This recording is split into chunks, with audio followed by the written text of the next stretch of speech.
शनिवारची सकाळची शाळा झाल्यानंतर गुरं सांभाळायला जाणारे आम्ही लोक आहे. प्रत्यक्षरित्या अस्पृश्यतेची जरी भावना नसेल तरी पण भेदभाव हा होता की अस्थानी दयम, आम्ही आणि ते भावना होती.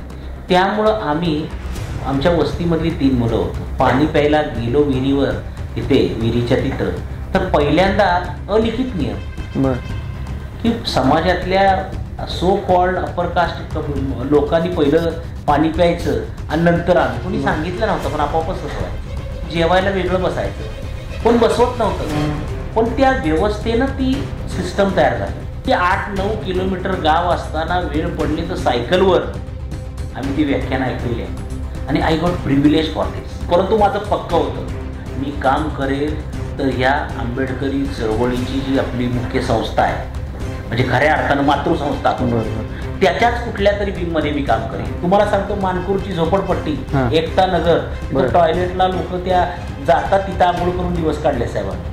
नमस्कार, मी चेतन सावंत. स्पेशल गोष्टच्या आजच्या एपिसोडमध्ये आपणा सर्वांचं मनपूर्वक स्वागत. आपण स्पेशल गोष्टच्या माध्यमातून विविध क्षेत्रातील जे नामवंत असतील किंवा ज्या ज्या क्षेत्रात त्यांनी काहीतरी अतुलनीय काम केले अशा लोकांशी हितगुज साधत असतो. आणि त्यातलाच एक भाग म्हणून म्हणजे आपण आपल्या चॅनलच्या माध्यमातून असेल की बऱ्याच जे सेलिब्रिटी असतील, नेते मंडळी असतील किंवा अभिनेते असतील, अशांच्या मुलाखती घेतो. परंतु त्यांच्या पाठीमागे त्यांच्या सगळी सिस्टीम असेल, ॲडमिनिस्ट्रेशन असेल, याचा कारभार पाहणारी काही मंडळी असतात. त्यांचं देखील एक आयुष्य असतं. त्यातलेच एक डॉक्टर प्रवीण मोरे सर यांच्याशी आपण हितगुज साधणार आहोत. डॉक्टर प्रवीण मोरे सरांची ओळख सांगायची म्हणजे तर ते केंद्रीय मंत्री नामदार रामदासजी आठवले साहेबांचे APS म्हणजे असिस्टंट प्रायव्हेट सेक्रेटरी ह्या पदावरती काम करतात. बरं, त्यांची ही इतकीच ओळख मर्यादित नाही आहे, ती हे काम देखील अत्यंत सक्षमपणे सांभाळतातच. परंतु ते उच्च विद्याविभूषित आहेत. त्यासोबतच त्यांनी आंबेडकरी चळवळीमध्ये मागच्या अनेक वर्षांपासून कृतिशील पद्धतीने काम केले आणि सामाजिक असेल आणि अजून एक महत्त्वाचं म्हणजे बजेट हा त्यांच्या अत्यंत जिव्हाळ्याचा विषय आहे. मी जास्त इंट्रो करण्यापेक्षा आपण मुलाखतीला सुरुवात करूया. सर, तुमचं स्पेशल गोष्टमध्ये मनापासून स्वागत. आमच्या प्रेक्षकांना थोडक्यात सांगा की तुमची नेमकी कौटुंबिक पार्श्वभूमी कशी होती आणि थोडक्यात ओझरतं तुमचं ह्या सगळ्या गोष्टी सांगा. सर्वसाधारणपणे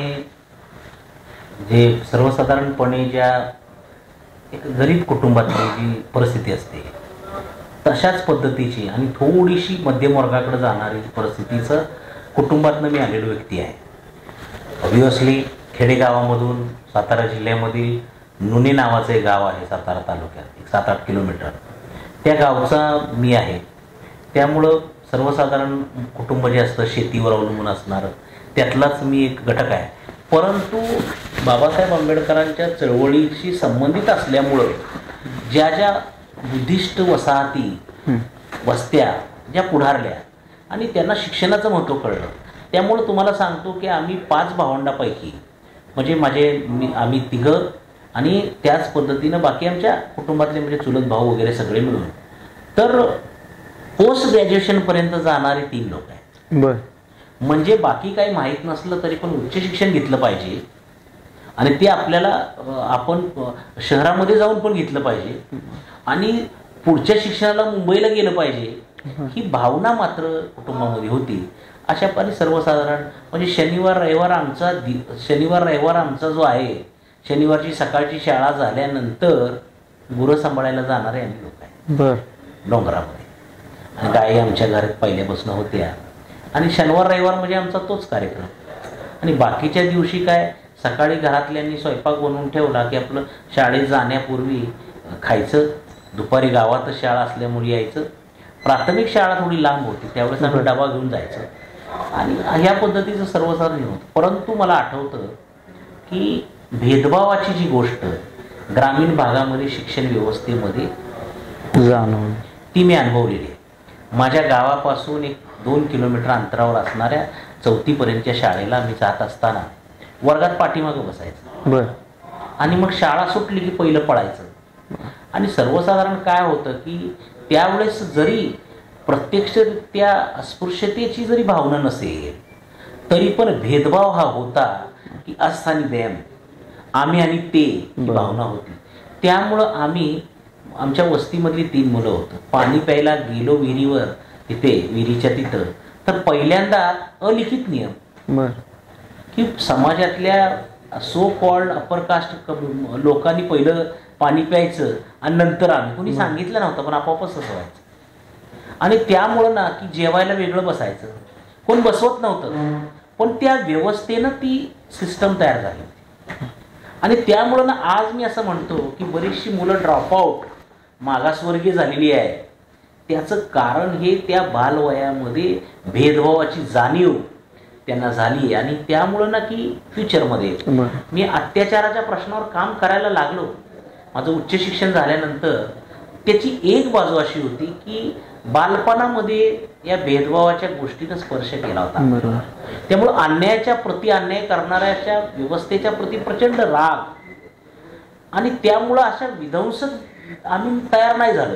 पण आमच्या शिक्षणानं त्याला सकारात्मक मार्ग दिला. नक्कीच आम्ही त्या चळवळीमध्ये आपोआप येण्याचं ते कारण झालं. मग गावातून साताऱ्यामध्ये ग्रॅज्युएशन केल्यानंतर उच्च शिक्षण केलं पाहिजे, ते करण्यासाठी मुंबईला, आणि अशा पद्धतीनं योगायोगानं एका स्कॉलरशिप मिळाल्यानंतर परदेशात सुद्धा जाण्याचा आला. परंतु माझ्याबरोबर शिकणारे अनेक मुलं परदेशात गेली, तिकडं राहिली, नोकरी करायला लागली. मात्र या ग्रामीण भागामधल्या सगळ्या व्यवस्थेचा टच असल्यामुळं मी परत एकदा मुंबईतच आणि आपण इथं काम करायचं असं ठरवलं. 10 वर्ष शिक्षणासाठी, उच्च शिक्षण त्याच्यामध्ये आलं, परंतु त्याच्यानंतर 10 वर्ष सामाजिक आपण काम केलं पाहिजे. आपण जे शिकलेलो आहे. मला तोच प्रश्न विचारायचा की तुम्हीच्या त्या बालमनाला अस्पृश्यतेचे, म्हणजे आपण म्हणतो की आता अगदी आपण महासत्तेकडे वाटचाल करणार, म्हणजे तुमचं शिक्षण साधारणतः मला वाटतं 90च्या दशकात वगैरे झालं असेल, म्हणजे 1995-96च्या, म्हणजे अगदी 20व्या शतकाच्या 21व्या शतकाच्या उंबरठ्यावर देखील म्हणजे तुम्हाला ते चटके सोसावे लागले. मी ते म्हणजे आज मी त्याच्यावर कधी बोललो नाही, मला बोलायचंही नाही. कारण की काय झालं माहिती का, त्या व्यवस्थेमुळं मला फार एनर्जी मिळाली. बरोबर. आणि मग आपण अत्याचाराच्या प्रश्नावर काम केलं पाहिजे. हा भेदभाव आपल्याला समूळ नष्ट करायचा आहे. तुम्ही ते रचनात्मक आणि सकारात्मक शक्तीमध्ये ते हे केलं. मला मात्र एक गोष्ट होती, मला जे MSW मी शिकलो, BSW शिकलो, मी सातारला ना आमच्या यशवंतराव चव्हाण समाजकार्य महाविद्यालयाचा विद्यार्थी. लक्ष्मण माने, पद्मश्री लक्ष्मण माने, ज्यांनी भटके विमुक्तावर जे काम केलं, आणि त्यांनी एक उपरा नावाचं त्यांचं एक आत्मचरित्र आहे. आणि त्यांनी सांगितलं की बाबासाहेब आंबेडकरांनी जो शिक्षणाचा मूलमंत्र सांगितला, फुले शाहू आंबेडकरांच्या विचारातनं जो शिक्षणाचा मंत्र त्यांनी दिला, आणि त्या भटके विमुक्तांच्यासाठी आश्रमशाळा काढल्या, त्यांनी एक समाजकार्य महाविद्यालय काढलं होतं, त्याचा मी विद्यार्थी. त्यामुळे त्या सातारासारख्या एकदम परिवर्तनाच्या वातावरणामध्ये आमचं जे ग्रॅज्युएशन पर्यंत शिक्षण झालं. म्हणजे तुम्हाला सांगतो, साळुंकेंचं भाषण मी ऐकलेलं आहे. त्याच्यानंतर नरेंद्र दाभोळकर सातारमध्ये, लक्ष्मण माने होते, पार्थ ओळखे होते, साळुंके तिथले होते. त्यामुळे सातारा तसं बघायला गेलं ना, ते एका परिवर्तनाच्या चळवळीचं खऱ्या अर्थानं जे काही आपण म्हणतो ना की एखाद्या जमिनीमध्ये जशी मशागत करतो तशी, त्यावेळी तुम्हाला सांगतो DK खापर्डेंचं सुद्धा मी व्याख्यान ऐकलेलं आहे. बामसेबची अनेक व्याख्यानं तिथं ऐकलेली आहे.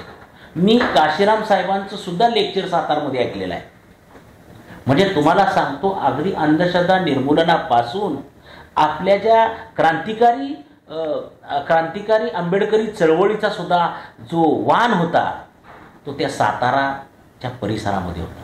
आणि आपल्याला सगळ्यांना माहिती आहे, सातारा हे अशा पद्धतीचा जिल्हा आहे की ज्या जिल्ह्यामध्ये खऱ्या अर्थानं परिवर्तनाची चळवळीचं अनेक मान्यवर नेते, तुम्ही सातारा, सांगली, कोल्हापूर पाहिलं तर या आंबेडकरी चळवळी सुद्धा मोठ्या प्रमाणात या जिल्ह्यातली लोक नेते झालेली आहेत.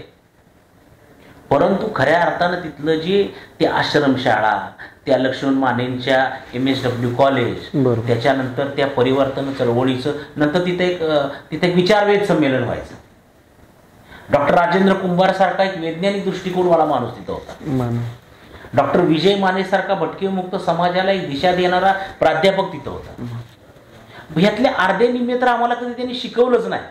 वर्गातले शिक्षक वेगळे होते आमचे, परंतु समाजातले शिक्षक होते. बरोबर. जे तिथल्या चळवळीमधून, तिथल्या परिसंवादामधून, व्याख्यानामधून आम्हाला जे सांगायचे आणि ते मी ऐकायचो. अगदी 8-9 किलोमीटर गाव असताना वेळ पडली तर सायकलवर आम्ही ती व्याख्यानं ऐकलेली आहे. आणि आय गॉट प्रिव्हिलेज फॉर दिस. त्यामुळे आय फील प्राऊड टू से की मी ह्या सगळ्या परिवर्तनातल्या मॅक्झिमम मोठ्या माणसांना ऐकलेलं आहे, त्यांना अनुभवलेलं आहे, त्यांचा मला सहवास लाभला. जसा गावात लाभला तसा मुंबईत आल्यानंतर सर्व नेत्यांच्याकडे विचारवंतांच्या बरोबर. मला तुम्हाला सांगतो, प्राध्यापक अरुण कांबळेनी मुंबई विद्यापीठामध्ये ते प्राध्यापक असताना माझा असा हात धरून मला त्यांनी काही गोष्टी सांगितलेल्या आहेत. म्हणजे आपण ह्या रामायणातला सांस्कृतिक संघर्ष, पॅन्थरची चळवळ सगळी पाहिली. म्हणजे नामदेव ढसाळांचा बरोबर सहवासच लाभला मला. मी राजा ढालेंच्याकडं ऐकलेलं आहे त्यांचं बोलणं. आठवले साहेबांच्या बरोबर तर आता काम करतो, परंतु तेव्हापासूनच आहे. डॉक्टर सुरेश माने साहेबांशी ते अगदी मुंबई युनिव्हर्सिटीमध्ये लॉच्या डिपार्टमेंटचे HOD होते, तेव्हा त्यांच्याबरोबर काम केलेलं आहे. त्यामुळं अगदी कवाडे सर, मी जेव्हा विद्यापीठामध्ये इकडं मुंबईला शिकायला आल्यानंतर ते विधान परिषद सदस्य होते, त्या व्यक्तीनं मला स्वतः जेवण वाढलेलेच आहे. त्यामुळे या सगळ्या लोकांच्या संपर्कात राहण्याची संधी मिळाली. एक तर साताऱ्यामध्ये असताना ह्या चळवळीचं जे खऱ्या अर्थानं जी मशागत आमच्यावर झाली, त्याचा खऱ्या अर्थानं अत्यंत म्हणजे मोठी जी लेवल होती, त्या लेवलमध्ये या सगळ्यांशी आलो. आणि म्हणून तुम्हाला सांगतो की माझ्या साताऱ्यामधल्या ज्या जडणघडण झाली, म्हणजे आपण काय म्हणतो की तो जे रस्ते, त्या पाऊल वाटा होत्या, ते विचार होते, ती माणसं होती, त्या व्यक्तिरेखा होत्या, त्यांनी आम्हाला तयार केलं. मात्र मुंबईमध्ये आल्यानंतर त्या तयार झालेल्या मनावर एका वेगळ्या पातळीचं, त्याच्यावर खऱ्या अर्थानं एक वेगळ्या पातळीवरची त्याची रचना झाली. म्हणून तुम्ही जो शब्द वापरला की संघर्ष आम्ही पाहिले होते, परंतु आता उच्च शिक्षण तेही समाजकार्यातलं घेतल्यामुळं एक रचनात्मक कामाची त्याला जोड असायला पाहिजे. म्हणून आम्ही अत्याचाराच्या प्रश्नावर फॅक्ट फाइंडिंग, म्हणजे तुम्हाला सांगतो की IBN लोकमतनं केलेली स्टोरी वाचा की प्रवीण मोरेची फॅक्ट फाइंडिंग आर्मी, आणि त्याच्यानंतर बजेटचं केलेलं ॲनालिसिस आम्ही सर्व करायचो. सागर झेंडे माझ्याबरोबर होते, रणजित आयबोळे होते, श्रीकांत जगताप होते, अशी अनेक लोक आमच्याबरोबर होती. नंतर ह्या चळवळीमध्ये तो जो रचनात्मक भाग असायला पाहिजे. म्हणून तुम्हाला सांगतो की अगदी शंकर गुहा नियोगीपासून डाव्या उजव्या विचाराच्या सगळ्यांची पुस्तकं वाचलेली आहेत. संघर्षावर निर्माण काय असतं त्याचा अभ्यास केलेला आहे.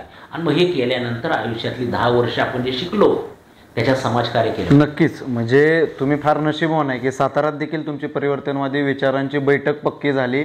मुंबईत आल्यानंतर जे दिग्गज राजकारणातले असतील किंवा सामाजिक क्षेत्रातले जे दिग्गज मंडळी आहेत, त्यांचा तुम्हाला परिस्पर्श ज्याला आपण म्हणू शकतो तो झाला. त्यांचे अनुभव कथन असतील किंवा हे सगळं एज्युकेशन, ह्या सगळ्या माध्यमातून तुमची एक विचारांची बैठक तयार झाली. आणि मग त्या माध्यमातून तुम्ही पुढे काम करायला सुरू केले आणि कमी वयातच मोठ्या प्रमाणावरती तुम्ही त्याचं आउटपुट देखील दाखवून दिलं. तर पुढे मग असं ह्या राजकीय क्षेत्राकडे कसं? त्याच्यामध्ये क्लिअर कट होतं.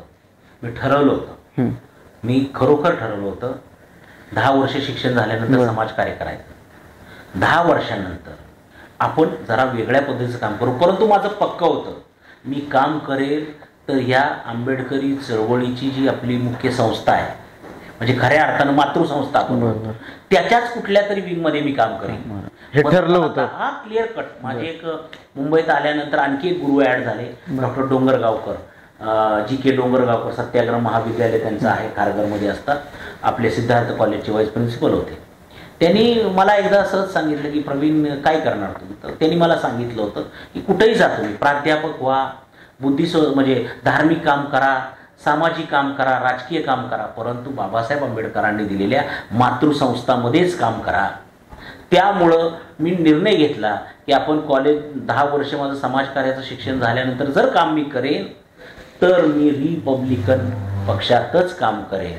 मग भले मला नेता म्हणून नाही काम करता आलं, कारण की आम्ही सर्वसाधारण अभ्यासू आणि थोडंसं ह्या शिक्षण क्षेत्रात असल्यामुळं थोडंसं त्याचा वापर सिस्टीमला बरोबर त्या हिशोबानं आम्ही आलो. म्हणून आम्ही रिपब्लिकन पक्षामध्ये मी प्रयत्न केला. माझी इच्छा फार होती की आपल्याला ना रिपब्लिकन पक्षातल्या मागच्या किती वर्षांपासून करायचंय. मी तुम्हाला सांगतो 2009ला मी माझे जसं काय झालं की 2004 पर्यंत माझं ते संपलं शिक्षण. त्याच्यानंतर मी सामाजिक कार्य करायला, त्याच्यानंतर 2009 पर्यंत मी हे सगळं केलं. त्याच्यानंतर पुन्हा तुम्हाला सांगतो की मी प्रशिक्षण घ्यायचा माझा कार्यक्रम की बाबा रिपब्लिकन पक्षातल्या कार्यकर्त्यांना आपण प्रशिक्षित करू. कारण की आम्ही जे शिकलो होतो त्या ट्रेनिंग फार महत्वाचं आहे आणि लाईव्ह ट्रेनिंग होतं कार्यकर्त्यांना. सगळ्यांना वाटायचं चळवळीत काम करतो म्हणजे जिंदाबाद मुर्दाबाद, परंतु तुम्हाला पॉलिसी अनालिसिस असलं पाहिजे, रिझर्वेशन समजलं पाहिजे, रिपब्लिकन पक्ष समजला पाहिजे, डॉक्टर बाबासाहेब आंबेडकरांचे राजकीय सामाजिक विचार समजले पाहिजे, कॉन्स्टिट्यूशन ऑफ इंडिया समजलं पाहिजे. बरोबर. त्यामुळे मी एक ट्रेनिंग मॉड्यूल तयार केलं होतं. मग मी काही ट्रेनिंग घ्यायचं ठरवलं. एका ट्रेनिंग प्रोग्राम आम्ही रिपब्लिकन पक्षासाठी केला, स्वतः आठवले साहेब आले, खारघरमध्ये आम्ही ठेवला. आणि तो वर्कशॉप झाल्यानंतर त्यामध्ये मी महिला, दलित, आदिवासी, भटके विमुक्त या मार्जिनल सेक्शनचे प्रश्न, त्याच्यानंतर घटनात्मक तरतुदी आणि आंबेडकरी पक्षांनी करायचं असणारं काम हे मॉड्यूल तयार केलं. आणि ते मॉड्यूल मी इतरही काही लोकांना शेअर केलं होतं, त्यांच्यावर ट्रेनिंग घेतलं होतं. मात्र कदाचित ते आठवले साहेबांना बरं वाटलं, त्यांनी मला चौकशी केली, मला विचारलं तुम्ही नक्की काय करता. त्यावेळेस मला दलित फाउंडेशनची फेलोशिप मिळायची. मला सर स्विस एड नावाची जी संस्था आहे, स्विस एड, तिचा मी फेलो राहिलेलो आहे. त्यामुळं मला ना ह्या इव्हन फॉरेन फंडिंगचं सुद्धा युरोपियन युनियनचा मी एक प्रोजेक्ट इम्प्लिमेंट केलेला आहे अॅट्रॉसिटीजवर, ह्या माझ्या 2009च्या कालखंडापर्यंत. म्हणजे दर्बन कॉन्फरन्स झाली, त्याच्यामध्ये ज्या केसेस पाठवल्या होत्या त्या केसेसमध्ये मी महाराष्ट्रातनं केसेस पाठवल्या होत्या साहेब 17. त्यातल्या मला वाटतं 3-4 केसेस त्यांनी त्या डॉक्युमेंटमध्ये पण घेतल्या होत्या, आमच्या national campaign of Dalit human right. ज्या कॉन्फरन्सला आठवले साहेब, प्रकाश आंबेडकर, सुखदेव थोरात, पॉल दिवाकर आणि भारतामधली तज्ज्ञ मान्यवर मंडळी गेली होती. आणि त्या ठिकाणी सुद्धा आम्ही केसेस पाठवले. त्यामुळं काय होतं की तंत्रशुद्ध पद्धतीनं फॅक्ट फाइंडिंग करून अॅट्रॉसिटीचा अभ्यास करावा, बजेटचं ॲनालिसिस करावं, स्पेशल कंपोनंट प्लॅन, ट्रायबल सब प्लॅन, डायरेक्ट बेनिफिट कसा लोकांना मिळेल त्याचं अध्ययन करावं. या पद्धतीचं जे आम्ही आधी शिकलो होतो ते आता राजकीय प्रक्रियेत 2010 नंतर मी आलो. आठवले साहेबांनी मला सांगितलं की तुम्ही काय काम करता, तुम्ही सांगितलं संशोधन करतो, अभ्यास करतो. एका पुस्तकाच्या प्रकाशनाला आठवले साहेब आले होते. मी त्यावेळेस अॅट्रॉसिटीचे 20 वर्ष झाली होती. 1989ला अॅट्रॉसिटी ॲक्ट म्हणजे पारित झाला, लागू झाला. नंतर 95मध्ये त्याचे नियम लागू झाले. त्याच्यानंतर बरोबर 2009च्या दरम्यान 20 वर्ष पूर्ण झाल्यानंतर त्याच्यानंतर त्याचं पब्लिकेशन केलं होतं, त्याचा मराठी अनुवाद मी केला होता की बाबा काय फलश्रुती होती. त्या कार्यक्रमाला आठवले साहेबांना आम्ही बोलवलं, अनेक नेते आले होते.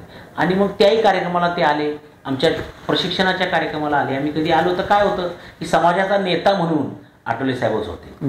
कारण की ज्या पश्चिम महाराष्ट्रात मी आलो त्या गावागावामध्ये रिपब्लिकन पक्षाच्या आठवले साहेबांच्या शाखा, पूर्वीच्या भारतीय दलित पॅन्थरच्या शाखा होत्या, नंतर त्या भारतीय दलित पॅन्थर झाल्या, नंतर रिपब्लिकन पक्ष झाल्या.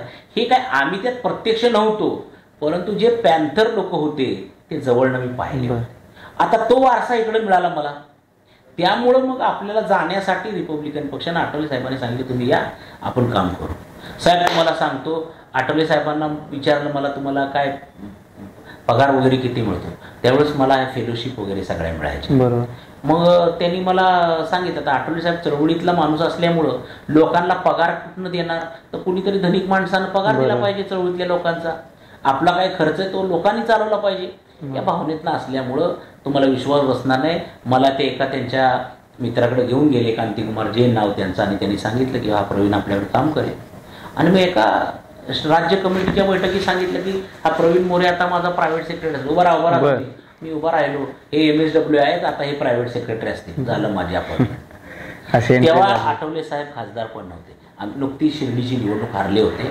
आणि त्याच्यानंतर एका वेगवेगळ्या पातळीवर त्यांचं काम तर चालू होतं, ते सत्तेत असो नसो लोकांचं काम चालू होतं. त्याच्यामध्ये मला सहभागी होता आलं अशा पडत्या कालखंडात. मला तोच प्रश्न विचारायचा आहे की पडत्या काळात म्हणजे माणसं ज्यावेळेला झाज बुडतं त्यावेळेला उंदरं जशी पळून जातात तशी पळून जातात, तर पडत्या काळात तुम्ही आठवले साहेबांचे म्हणजे बोट धरून पक्षात आला. मला त्यामध्ये ना मला संधी वाटली की ठीक आहे, एवढा मोठा माणूस आपल्याला म्हणतो या, आपण शब्द मोडला नाही पाहिजे.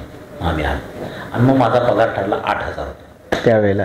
2010-11ची गोष्ट आहे. आणि ह्या 12-13 वर्षाचं ज्यावेळेला आपण स्थित्यंतर पाहतो त्याच्यामध्ये काय झालं की त्या दरम्यानच्या काळात आम्ही जेव्हा साहेबांची ती निवडणूक काँग्रेस राष्ट्रवादीच्या अवसानघातकी धोरणामुळं त्यांनी हरवलं होतं आठवले साहेबांना, त्याच्यानंतरचा तो कालखंड होता.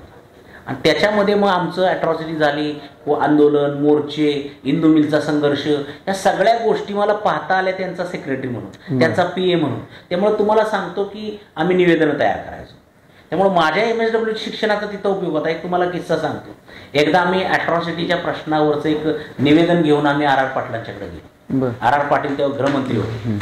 गृहमंत्री असताना आम्ही गेलो होतो. तर मी सुरेख एक निवेदन तयार केलं होतं. त्याच्यामध्ये प्रॉब्लेम काय आहे, ते सोल्युशन काय आहे, कोणती कलमं लागतात, कोणते अधिकारी जबाबदार.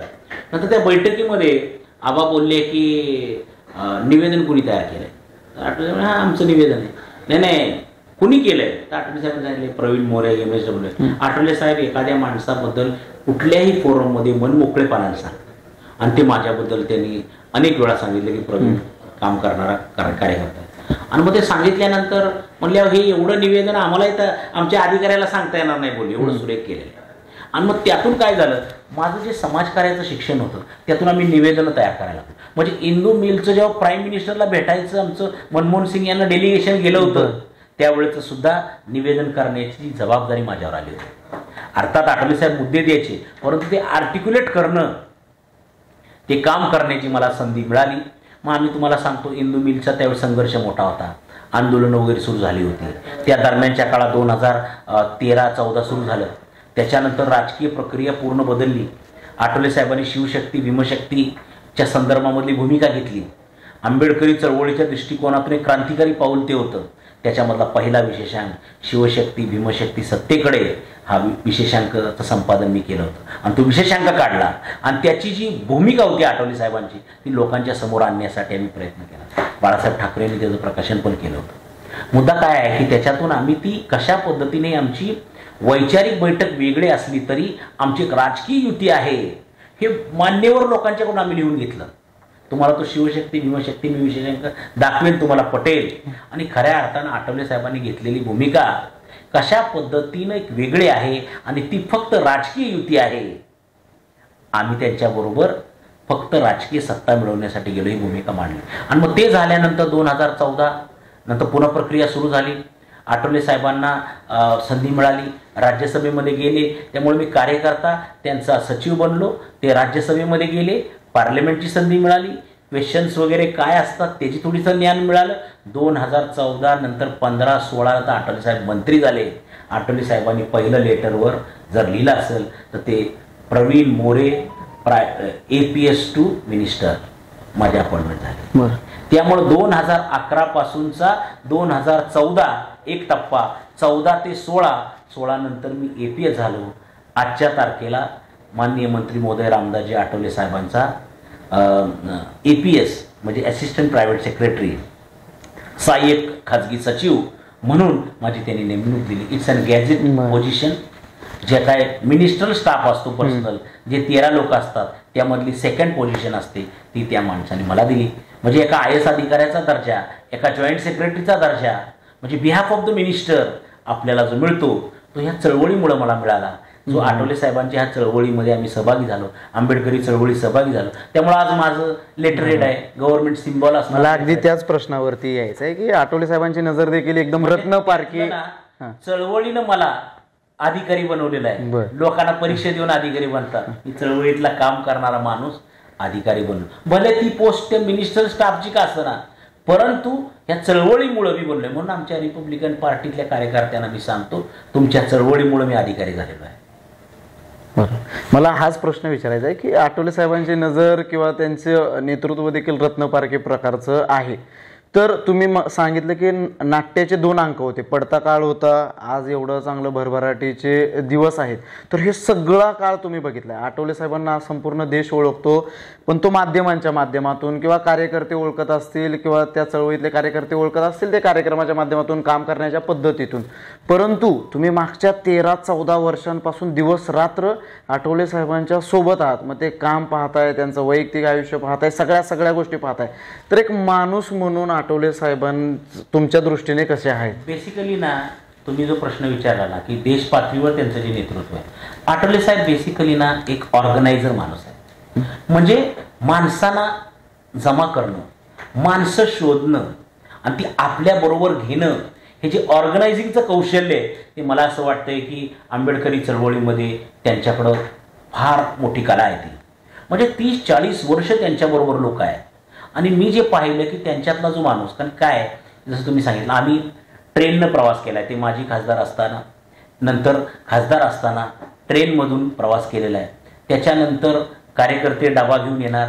अगदी आम्ही तुम्हाला सांगतो, सांगलीच्या सकाळची ट्रेन जेव्हा आपली महालक्ष्मी जाते, ती महालक्ष्मी पूर्वी ना 5:45च्या दरम्यान जायची, त्यावेळेस तिथं प्लॅटफॉर्मवर येणारी माणसं 100-200 माणसं, म्हणजे आठवले साहेबांचा स्वागताला आणि घोषणा देत ती तिथं यायची. आणि तुम्हाला सांगतो, मग ट्रेनमधून आम्हाला दिलेला डबा असेल, आम्ही एकत्र बसून खाल्लाय. आम्ही एकट्याने, मी म्हणजे आय एम नॉट, म्हणजे मी फार मोठेपणा नाही सांगत, मग पोलीस असतील, त्यांच्याबरोबरचे सहकारी, अगदी आपली पंगत कशी असते ना तशा बसून आम्ही. त्यामुळे व्यक्ती म्हणून ते कार्यकर्ता लेवलनं घडलेला माणूस असल्यामुळं त्यांच्यामधला एक माणूस आहे. म्हणजे तुम्हाला सांगतो, कधीही जे समजा दिलेलं जेवण आहे त्यातला एक कण सुद्धा ते वेस्ट किंवा ठेवणार नाही, ते पूर्ण खाणार. त्याच्यानंतर पोलीस बरोबर असतील, कोण आलेलं असेल, ते जेवले का खावले का नाही ते बघणार. आता आज आपण सराईत पुढारी बघितलं ना, तर त्यांचं ते खाऊन येतील, चहा पाणी कोण विचारणार. त्यामुळे एक माणुसकी असणारा हा माणूस आहे. तर माणसाची जाण आहे, खास करून तर गरीब माणसाची जाण आहे. तुम्हाला आणखी एक गोष्ट मी सांगतो की त्यांच्यामध्ये त्यांनी काय केलं, तर त्याने आणखी एक गोष्ट फार चांगली लोकांच्या मध्ये दिली. की तुम्हाला सांगतो, आम्ही असंच सांगलीच्या एकदा रेल्वेच्या उतरलो आणि आम्ही गेल्यानंतर ठराविकच माणसं, एक आपला साधा चप्पल घातलेला, सदरा घातलेला माणूस सकाळी 5:30-6 वाजता आला. आल्यानंतर त्याचं नेहमीचं एक काम आहे, त्यानं आल्यानंतर बॅग साहेबांची कुठे, मी बॅग बघितल्यानंतर माझ्याकडे होती, त्यांनी माझ्या हातातनं बॅग घेतली, आम्ही गेलो. बॅग घेऊन गेस्ट हाऊसला गेल्यानंतर साहेब आत गेल्यानंतर तो बाहेर आला. त्यानं तिथल्या एका पोलिसाला विचारलं, तेच पतंगराव कदम पण कॅबिनेट मिनिस्टर होते, त्यानं म्हणलं, कदम साहेब आल्यावर एवढे पोलीस असते तर आता कुठं आहेत, आमचे साहेब पण मंत्री आहेत. त्या माणसाला प्रोटोकॉल माहीत नाही, त्या माणसाला आठवले साहेबांना कोणती सुरक्षाही माहीत नाही.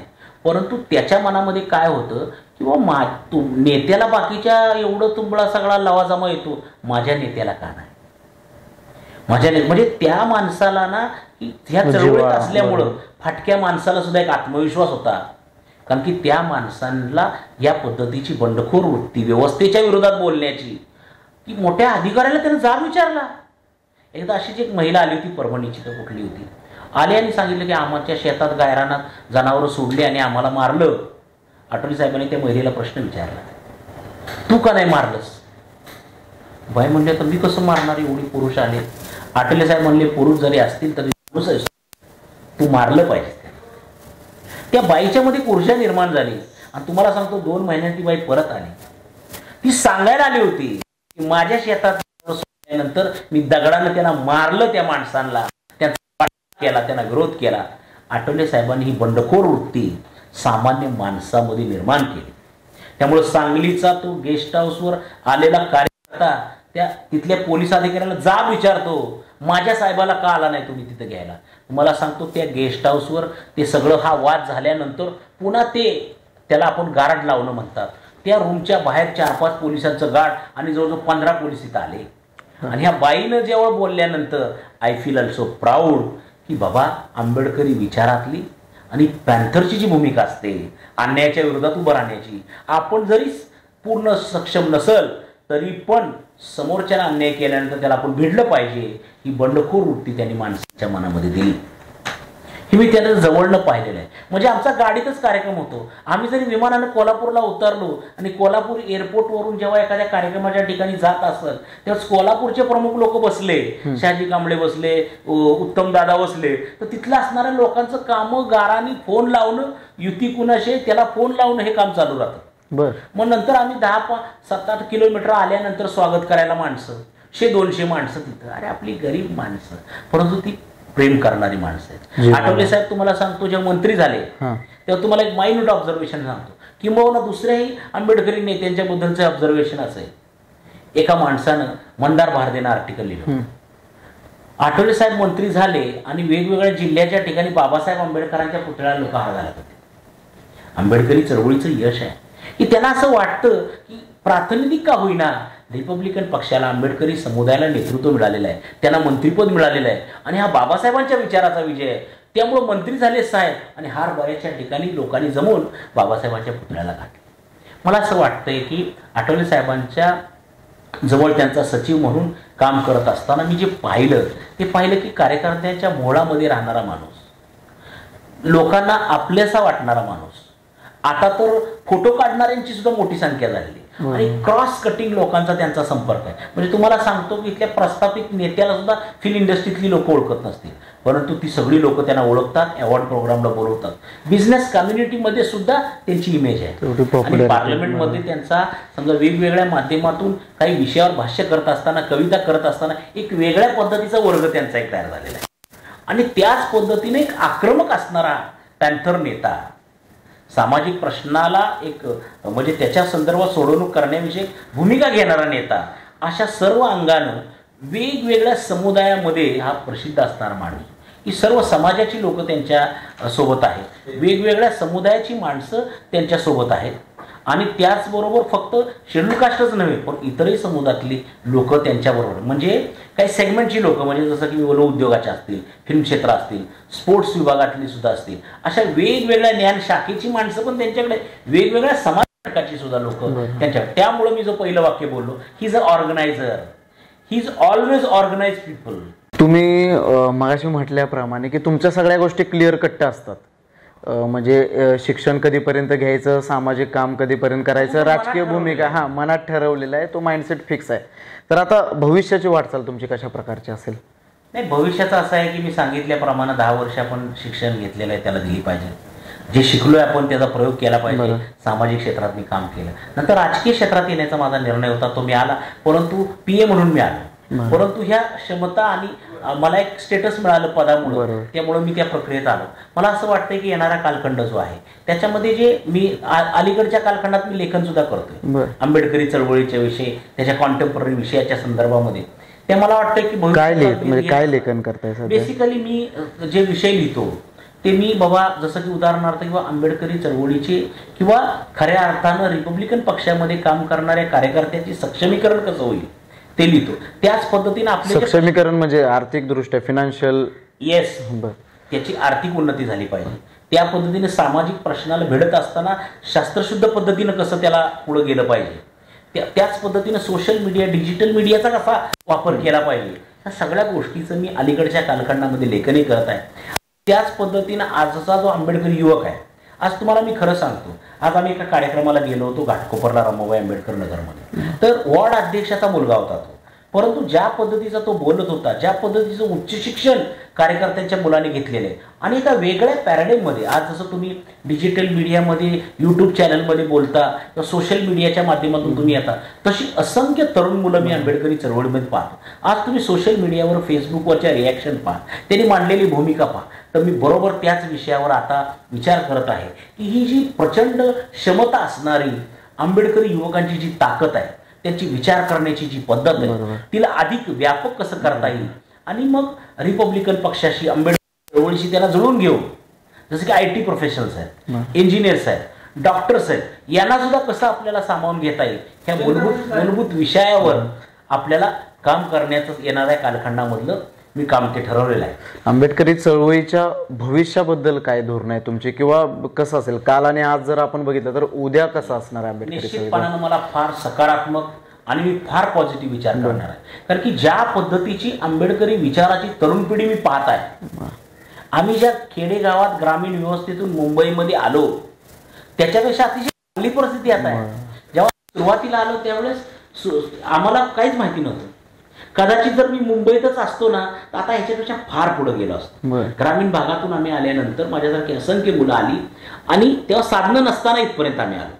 आज ते साधनं उपलब्ध. पण तो मिडा स्टेज बी भेटला की तिथला सातारचा परिवर्तनवादी विचाराची बैठक, त्याचं खऱ्या अर्थानं जे खतपाणी बाळकडू आहे ना ते पक्क झालं तिथं. त्यामुळं आज हे मला करता आलं असं मी समजेन. नाही तर कुठल्या तरी एखाद्या NGO मध्ये, फार तर CSR मध्ये किंवा गव्हर्नमेंट, तेव्हा जॉब बी लागत होते, कम्युनिटी डेव्हलपमेंट ऑफिसर म्हणून, हॉस्पिटलमध्ये एखाद्या काउन्सिलर म्हणून जॉब होते. पण मला आता वाटतंय बरं झालं मी ते नाही केलं. नाही तर कुठंतरी आज चांगल्या पगाराच्या नोकरीत, BMCत किंवा कुठल्या तरी ठिकाणी मी कामाला असतो. परंतु आज जो तो प्रश्न आपला चर्चा करतो ते युवक फार व्यापक विचार करतात. त्या विचाराला कृतीशील कार्यक्रम जर आपण दिला, रचनात्मक त्याला जर आपण जोड दिली, तर निश्चितपणानं बाबासाहेब आंबेडकरांचं जे विजन होतं त्याला आता रिव्हिजिट करतायत सगळी पोरं आणि त्याचा रेलेव्हन्स घेऊन पुढे चाललेले आहे. म्हणजे आज तुम्ही फेसबुकच्या पोस्ट बघा, आलेल्या तुम्ही डिझाईन्स पहा, फार अतिशय सुरेख आणि चांगले आहे आणि त्याला वैचारिक अधिष्ठान आहे.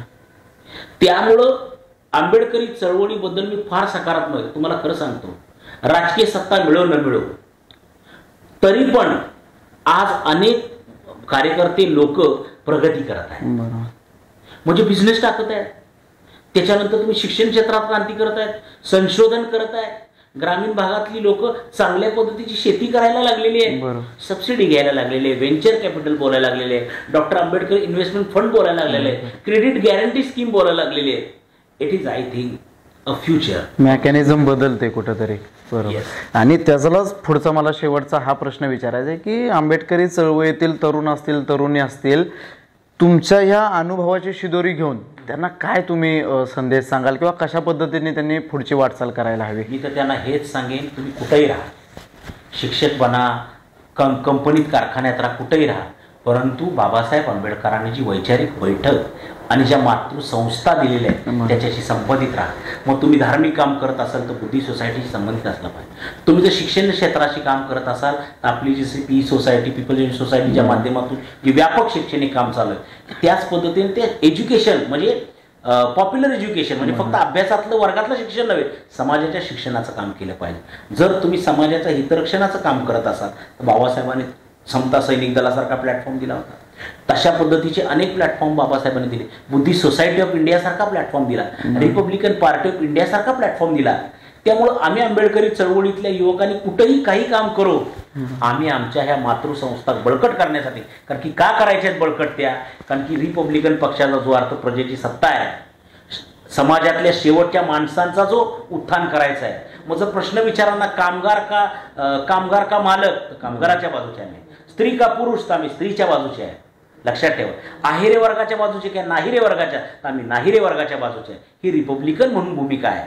आणि म्हणून माझा हाच सल्ला आहे, मी जे काही 10-15 वर्ष 20 वर्ष जे काम करू शकलो आपल्या चळवळीमध्ये असेल, नंतर 2000 जवळजवळ 12 वर्ष झाली मी माननीय मंत्री महोदय आठवले साहेबांच्या बरोबर आज काम करत असतो. माझी एकच शिकवण झालेली आहे, अरे तुम्ही कुठेही जा, आंबेडकरी चळवळीत काम करायचं असेल तर तुम्ही ह्या एकातरी संस्थेशी संबंधित राहा. आणि मी रिपब्लिकन पक्षामध्ये येण्याचा निर्णय घेतला. मला मी पदावर आज नाहीये, परंतु एक रिपब्लिकन कार्यकर्त्यासारखं मला वाटतं. मी शासकीय पद बऱ्याच ठिकाणी सांगतही नाही, मी कार्ड सुद्धा कोणाला देत नाही, परंतु रिपब्लिकन कार्यकर्ता खरंच ती पोस्ट मला फार महत्वाची वाटते.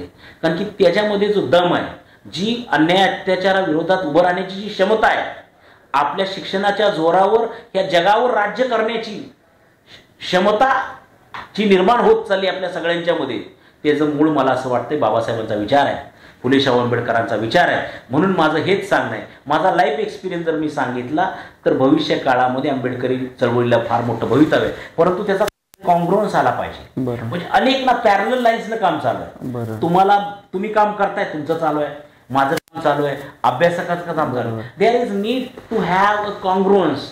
त्याचं कुठेतरी एकत्रित एका छताखाली टोक एक निघालं पाहिजे. कदाचित आम्ही एका छताखाली नसू, परंतु आमच्या सगळ्यांचं ध्येय एक असलं पाहिजे. आणि ते ध्येयच तुम्हाला सांगतो बाबासाहेब आंबेडकरांच्या विचारामध्ये आहे. बाबासाहेबांनी आपल्याला समता, स्वातंत्र्य, बंधुत्व दिलं. बाबासाहेब आंबेडकरांनी त्याच्यावर काम करणारी यंत्रणा दिली. मग बुद्धी सोसायटी ऑफ इंडिया असेल, समता सैनिक दल असेल, रिपब्लिकन पार्टी ऑफ इंडिया असेल, पीपल्स एज्युकेशन सोसायटी असेल, हे काही वेगळं नाहीये. हे फार असं एक एन्टॅक्ट जरी वाटताना कंपार्टमेंट वेगळी वाटली असेल, परंतु त्याचा एक सामूहिक जो इम्पॅक्ट होतो आणि तो हळूहळू येताना दिसतो. साहेब, मंत्रालयामध्ये 30-35 IAS अधिकारी असावे बाबासाहेबांच्या विचाराचे, बुद्धिस्ट समुदायाचे, मागासवर्गीय समुदायाचे. MPSCच्या रिझल्टमध्ये पहा, अकॅडमिक्स तुमच्या वेगवेगळ्या एक्सलन्स इन्स्टिट्यूटमधली माणसं पहा. मला असं वाटतंय हा विचार अंगीकारला असल्यामुळं तुम्ही जो प्रश्न मला विचारला, मला आंबेडकरी चळवळीचं भवितव्य अतिशय चांगलं वाटतं. आणि तुम्हाला दुसरं सांगतो, ही चळवळ आहे ना, ही विचाराची चळवळ आहे. त्यामुळे ही विचाराची चळवळीला, बाबासाहेब आंबेडकरांच्या विचाराची चळवळ आहे. एका दिग्विजय नेत्यानं दाखवलेला तो मार्ग आहे. तो जसा रेल्वेचा स्मॉल गेजचा ब्रॉड गेज होतो ना, तसा जो मार्ग दाखवलेला आहे स्मॉल गेज, आता तो अधिक ब्रॉड होत चाललेला आहे. कांदा कसा आपण खोलला की अधिक फ्लेश दिसतो, अधिक तो फ्लेश दिसतो, तशा पद्धतीने अधिक फ्लेश, अधिक पॉवरफुल, अधिक नॉलेजेबल आणि अधिक चांगला दिशेचा असेल, दिशादर्शक असेल असं मला ठाम विश्वास आहे. आणि त्या विश्वासावर, आणि हा अंधविश्वास नाहीये, आपण प्रॅक्टिकल पाहतोय, प्रॅक्टिकल पाहतोय. आणि अटके पार नुसत्या महाराष्ट्रात, खेडेगावात, देशात नाही, आंतरराष्ट्रीय पातळीवर ह्या विचाराला एक मोठी ताकद आणि ग्लो येत आहे. त्यामुळे मला त्याचं भवितव्य फार अतिशय चांगलं वाटतं. मुंबईत आल्यानंतर पहिली अडचण असते, हॉस्टेल मिळालं नाही. हॉस्टेल मिळालं नाही, मग काय केलं, आमच्या तिकडं त्यावेळेस आमदार शशिकांत शिंदे निवडून आले होते. मी त्यांना विचारलं की साहेब मला राहायला जागा नाही, हॉस्टेल मिळालं नाही. त्याच्यानंतर समाज कल्याणचं हॉस्टेल मिळालं नाही. आपलं कसं लांब माझा भाऊ ठाणे भिवंडीला राहायचा. साहेब त्या शशिकांत शिंदे आमदार होते, 218 नंबरच्या रूममध्ये मी राहायला आलो. त्यांचे कार्यकर्ते यायचे, मग बाहेर झोपायचं. नंतर कॉलेजमध्ये निर्मला निकेतनमध्ये छोटं जे कपाट मिळालं होतं त्यातच आपलं सगळं भरून ठेवायचं. नंतर त्या आमदाराला वाटलं की याला पोरगा हुशार आहे, मागासवर्गीय गावाकडून इथं शिकायला आलाय, मग त्यांनी मला ना कन्सेशनमध्ये जेवण द्यावं म्हणून मी सकाळीच नाश्ता करायचो. नंतर दुपारी आपलं काय खाल्लं तर खाल्लं, नंतर गेलो. रात्रीची आमची पंगत आकाशवाणी आमदार निवासच्या खाली 16 रुपयेमध्ये चपाती आणि भाजी जेवण आम्ही ते करायचो. त्यामुळे हा जो खडतर लाईफ होता ना, त्याच्यानंतर भाऊ बिऊ लांब राहायचे. तुम्हाला सांगतो, मानपूरची झोपडपट्टी, एकता नगर, तिथं टॉयलेटला लोक त्या जातात, तिथं आंघोळ करून दिवस काढले साहेब आम्ही त्याच्यामध्ये. त्याच्यानंतर ठाण्याला, म्हणजे असं वेगवेगळ्या ठिकाणी राहिलो. नंतर सिद्धार्थ विहारमध्ये मी राहिलो. I feel proud. Dalit panther सारखी चळवळच्या सिद्धार्थ विहारमध्ये आली. 289ची रूम होती अंबानीची. मला जेव्हा हॉस्टेल मिळत नव्हतं त्यावेळेस मी सिद्धार्थ विहार वडाळ्याच्या हॉस्टेलमध्ये राहिलेलो विद्यार्थी. आय फील प्राऊड की मी जेव्हा मुंबईला आल्यानंतर माझ्यासारखी रणधीर कांबळे वगैरे अनेक मुलं आली होती. त्याच्यानंतर मी सिद्धार्थ विहारमध्ये राहिलेलो आहे साहेब, की ज्या सिद्धार्थ विहारमधून ही आंबेडकरी चळवळीची वेगळी मुवमेंट पॅन्थरची तिथून तयार झाली. शिक्षित वर्ग मोठ्या प्रमाणात बाहेर आला. मी राहिलोय तिथं, फार नाही 2-4 महिने राहिलो. नंतर मग त्या आमदार निवासमध्ये राहिलो. आणि त्याच्यानंतर निर्मला निकेतन, पण मात्र अभ्यासात हुशार मुलगा होता. आणि तुम्हाला सांगतो, मला त्या मॅडम एक बोलल्या होत्या, मला आठवत, तुम्ही मराठी में क्यों नहीं लिखते, वो सब गाव के बच्चे लोग मराठी में लिखते. मतलब I will write in English only because I came here to study. Whether I will gain how much mark I don't know, but I study. I will my all papers in English. आणि मग मी इंग्लिशमधून ते paper द्यायचो. नाही, नक्कीच प्रचंड मोठा संघर्ष कमी कालावधीमध्ये तुम्ही केले. अनेक अडथळे पार करत करत करत, अनेक टप्पे पार करत करत या ठिकाणी पोहोचलाय. मला महत्त्वाचा हा तुम्हाला एक वैयक्तिक प्रश्न विचारायचा आहे की तुम्ही आता तसं आठवले साहेबांसोबतच काम करताय मागच्या अनेक वर्षांपासून, 13-14 वर्षांपासून. आठवले साहेबांनी जसे कार्यकर्ते घडवले तसे नेते देखील घडवले. तर तुम्हाला असं कधी वाटतं का की बाबा आपण प्रतिनिधित्व राजकारणात यावं किंवा रिप्रेझेंटेटिव्ह पॉलिटिक्समध्ये यावं आणि आपण थेट लोकांचे प्रश्न हातात घ्यावे आणि त्याची उकल करण्याचा प्रयत्न करावा? निश्चितपणानं जो जो माणूस खऱ्या अर्थानं राजकीय प्रक्रियेत येतो, राजकीय पक्षाशी संबंधित असतो, तो निश्चितपणानं इथल्या राजकारणासाठी, इथल्या रिप्रेझेंटेटिव्ह पॉलिटिक्ससाठीच असतो. आणि रिपब्लिकन पक्षात किंवा कोणत्याही राजकीय पक्षात काम करणं, सामील होणं म्हणजे निवडणुकीच्या प्रक्रियेत येणं आहेच ना. त्यामुळे हा वैयक्तिक नाही, हा सार्वजनिकच प्रश्न आहे. त्यामुळं निश्चितपणानं की तुम्हाला सांगतो, या 12 वर्ष त्याच्या अगोदरची माझी 10 वर्ष सार्वजनिक जीवनातली ही नथिंग बट माझं ट्रेनिंग होतं. आणि ते मी लाईव्ह ट्रेनिंग आठवले साहेबांच्या सोबत काम करत असताना तयार झाले. म्हणजे मी तयार झालो का नाही मला सांगता येणार नाही, परंतु मी काही गोष्टी अवगत केल्या, काही गोष्टी मी शिकल्या. आणि निश्चितपणानं तुम्ही जो प्रश्न मला विचारला तो मी राजकारणामध्ये तसं अप्रत्यक्षरित्या होतोच, बरोबर. परंतु आता येणाऱ्या कालखंडात जशी मी 10 वर्ष शिक्षणात गेली, 10 वर्ष राजकीय प्रक्रिया समजून NGO मध्ये गेली, मला आता वाटतंय की येणारा 10 वर्षाचा कालखंड हा माझ्यासाठी एका प्रत्यक्ष राजकारण करण्याचा, प्रत्यक्ष पार्टीमधलं पोझिशन घेऊन काम करण्याचा आहे. जे काही मी विचार केलेला आहे, जे काही मी ट्रेनिंग केलेलं आहे, मला खरं तर राजकीय प्रशिक्षण केंद्र काढायची माझी फार इच्छा आहे. ते मी काढणारच आहे. NGO मध्ये मी काम केलं असल्यामुळे NGO नेटवर्क सुद्धा बनवलेला आहे. आणि वेगवेगळ्या मीडियाच्या माध्यमातून काम करण्यासाठी रिपब्लिकन पीपल सारखा एक प्लॅटफॉर्म सुद्धा आम्ही तयार करत आहे.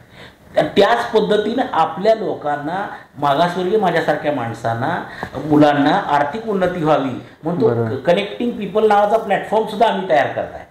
त्याच्यानंतर NGOचं किंवा रचनात्मक काम करण्यासाठी मी आणि आमचे चंद्रमणी जाधव म्हणून आम्ही धम्मदान ट्रस्ट सुद्धा तयार केले. आम्ही तो प्रयोग करत आहे.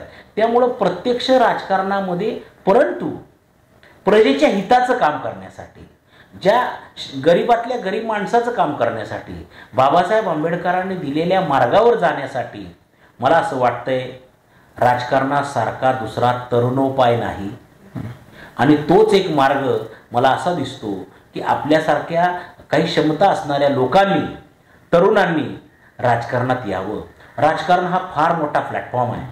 आपल्या समुदायासाठीच नव्हे परंतु राज्यासाठी आणि देशहितासाठी काम करण्याची मोठी संधी या क्षेत्रामध्ये आहे. आणि सगळे मॅक्झिमम प्रश्न बाबासाहेबांनी सांगितलं होतं ना आपल्याला की इज अ मास्टर की. बरोबर. मला असं वाटतंय की राजकारण ही मास्टर की आहे आणि ती विचाराची मास्टर की रिपब्लिकन पक्षासारखी दुसरी कोणती नाही. त्यामुळं आंबेडकरी विचाराच्या तरुणांना मी हेच सांगेन, if you are prepared, if you are ready, तुमची उपजीविकेचे प्रश्न सुटले असतील तर तुम्ही निश्चितपणानं राजकारणात या आणि व्यापक समाजकार्य करा. नक्कीच नक्कीच. म्हणजे असं मला या ठिकाणी वाटतं. तुमच्या प्रत्यक्ष राजकीय वाटचालीस देखील शुभेच्छा, कारण तुम्ही एक मोठी विजनरी लाईन घेऊन प्रत्यक्ष राजकारणात उतरू इच्छित आहे. तर आज तुम्ही पाहिलं असेल की पहिल्यांदाच बघितलं असेल की एखाद्या मोठ्या नेत्याचा पर्सनल असिस्टंट म्हणजे प्रायव्हेट असिस्टंट आहेत सर, आणि ते फक्त असिस्टंट नाही आहेत, ते तेवढीच कामं करत नाही तर एक PA किती विचारवंत असू शकतोय, अनेक आघाड्यांवरती वेगवेगळ्या पद्धतीने कशा पद्धतीने त्यांचा पर्स्पेक्टिव्ह असू शकतोय हे त्यांनी त्यांच्या ह्या सगळ्या गोष्टीतून मांडण्याचा प्रयत्न केला. खरं तर हा वेळ देखील अपुरा आहे. म्हणजे एवढा त्यांचा मोठा प्रवास आहे आणि वेगवेगळ्या गोष्टींवरती एवढ्या मोठ्या प्रमाणावरती भाष्य करण्याची त्यांची तेवढी क्षमता आहे. तर आज वेळात वेळ तुम्ही काढला आणि आमच्या स्पेशल गोष्टच्या प्रेक्षकांशी हितगुज साधला, त्याबद्दल मनपूर्वक आपले आभार आणि धन्यवाद. थँक्यू. तुमचाही या ठिकाणी मी आभार मानतो, कारण की मला वाटते बरेच दिवसातून माझ्याविषयी, माझ्या विचाराविषयी बोलतं करण्याचं काम तुमच्या स्पेशल कोचच्या माध्यमातून केलेलं आहे. सो माझ्या वतीनेही तुमच्या कार्याला, तुम्ही तरुण आहात, तुम्ही वेगळ्या पद्धतीने चळवळीचंच काम करत आहात, ती चळवळीचं काम अधिक चांगल्या पद्धतीने करावं यासाठी सुद्धा मी शुभेच्छा देतो. आणि तुम्ही माझं ऐकून घेतलं, माझ्या विचाराला एक वाट करून दिली, त्याबद्दल धन्यवाद.